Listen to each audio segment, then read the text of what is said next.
लेकिन लोकसभा में गृहमंत्री अमित शाह ने दिल्ली का जो सर्विसेज का बिल है वो पेश कर दिया है। एक बार जरा वो देख लेते हैं। अनुसूची के तहत सेवाएं राज्य का विषय है, इसलिए एनसीटी विधानसभा को एनसीटी की सेवाओं से संबंधित सभी विषयों पर बिना किसी गतिरोध अड़चन के कानून पारित करने का अधिकार होना चाहिए था। इस प्रकार यह विधेयक संविधान का स्पष्ट उल्लंघन है, क्योंकि अनुच्छेद 239 के स्पष्ट रूप से दिल्ली विधानसभा को राज्य और समवर्ती सूची में सूचीबद्ध मामले पर कानून बनाने की शक्ति प्रदान करता है। इससे संविधान की अपेक्षा करने और उच्चतम न्यायालय की अनदेखी करने में केंद्र सरकार की दृष्टिकोण को बारे में गंभीर प्रश्न उठता है। इस विधेयक का उद्देश्य उच्चतम न्यायालय की फैसले से ज्यादा स्थापित दिल्ली सरकार के अधिकार और उसकी स्वतंत्रता को कम करने का है।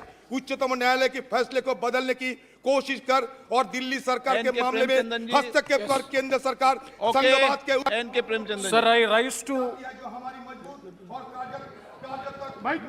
आप बोलना जब बिल पे डिबेट हो तो आप जितनी देर कहेंगे आपको पर्याप्त मौका देंगे।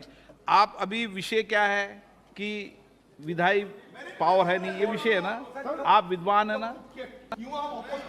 हाँ बोले आप, हाँ बोलने का जब इच्छा तो भी नहीं बोलने का मौका मिलेगा। आपको पर्याप्त ये क्या बात है सर? बोलेंगे सर ये संक्षिप्त 4 बिंदु पे सर, एक बिंदु आप पता नहीं आप माइक दिया माइक चालू है आपका? नहीं, ये तो अभी चालू किया सर, दोबारा पढ़ना पड़ता है। आदत मत बनाओगे हमेशा। इस विधेयक का उद्देश्य उच्चतम न्यायालय की फैसले से यथा स्थापित दिल्ली सरकार के अधिकार और उसकी स्वतंत्रता को कम करना है।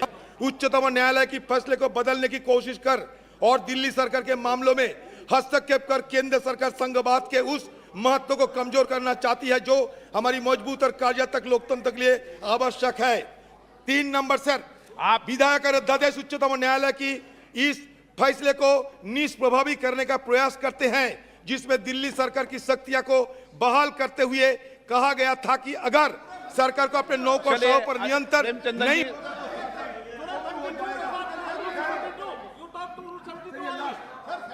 कॉम्पिटेंस के बारे में सिर्फ बोल सकते हैं सर, और कॉम्पिटेंस के बारे में नहीं बोलता है तो तुरंत कंसिडरेशन करने के लिए बोल दीजिए। हम मेरिट पर चर्चा करने के लिए हम तुरंत तैयार हैं।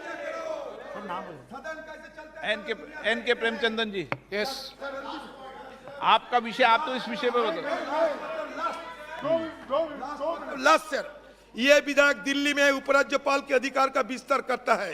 ये दिल्ली सरकार और संघ सरकार के बीच संबंधों को सरोकार में उपराज्यपाल के विवेकाधीन अधिकार का विस्तार करता है। प्रेमचंदन जी, उपराज्यपाल और मुख्यमंत्री।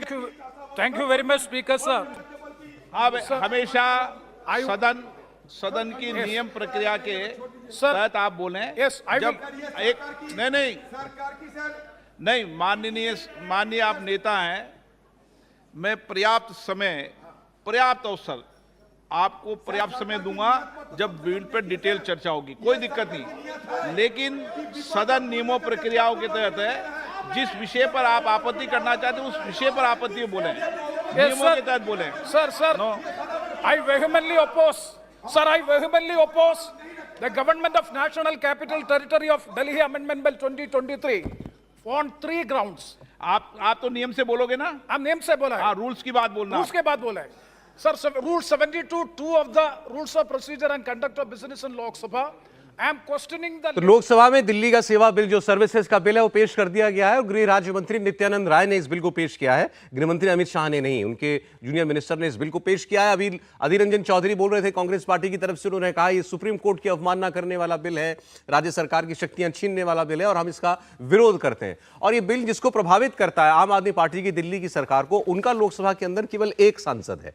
तो अब वो खुद कितना बोल पाएंगे इस मुद्दे पर वो देखना होगा, लेकिन कांग्रेस पार्टी और तमाम दल जो है वो उनका साथ जो है दे रहे हैं। और आप देखिए कितनी शांति से आज संसद की कार्रवाई चल रही है, सब लोग अपनी सीटों पर बैठे हुए हैं, व्यवस्थित हैं। आज कोई प्ले कार्ड आपको दिखाई नहीं दे रहा होगा, कहीं कैमरे के सामने आकर के पोस्टर दिखाने की कोशिश नहीं हो रही है, कोई हंगामा नहीं हो रहा है, क्योंकि आज ये बिल विपक्ष के लिए महत्वपूर्ण है और इस बात पर सब एकजुट हैं सब की इस बात पर कि इस बिल को हमें किसी तरह परास्त करना है। लोकसभा में वो कर नहीं सकते, लेकिन अपने भाषण के जरिए जो भी माहौल बनाना चाहते हैं, संदेश देना चाहते हैं, वो देंगे। हर्षवर्धन जी, देखिए, आपने बड़ी अच्छी बात कही और मैं तो ये कहूँगा कि आज कम से कम जितने लोग अभी ये कहानी कुर्सी की शो देख रहे हैं, आप लोग इस बात को सोचिए।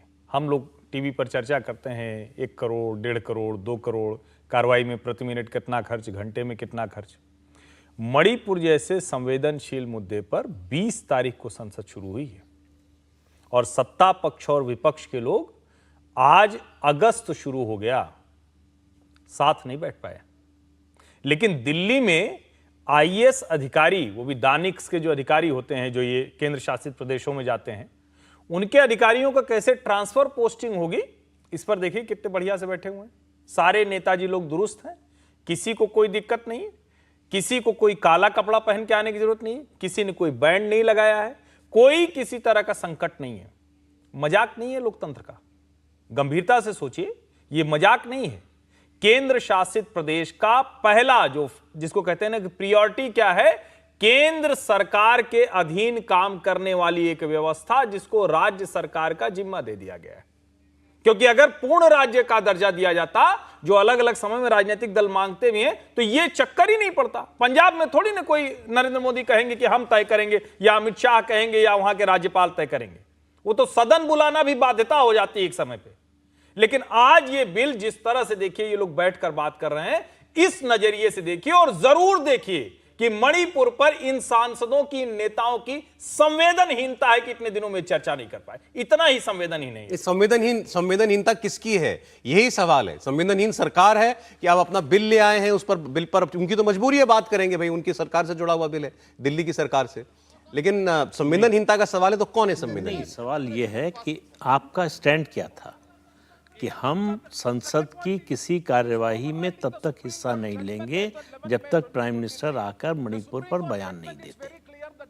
तो आपने अपने ही स्टेटमेंट में ये कहा कि ये विपक्ष के लिए महत्वपूर्ण मुद्दा है, इसलिए चर्चा हो रही है। तो इसका मतलब इससे पहले जो कुछ हुआ वो महत्वपूर्ण नहीं है।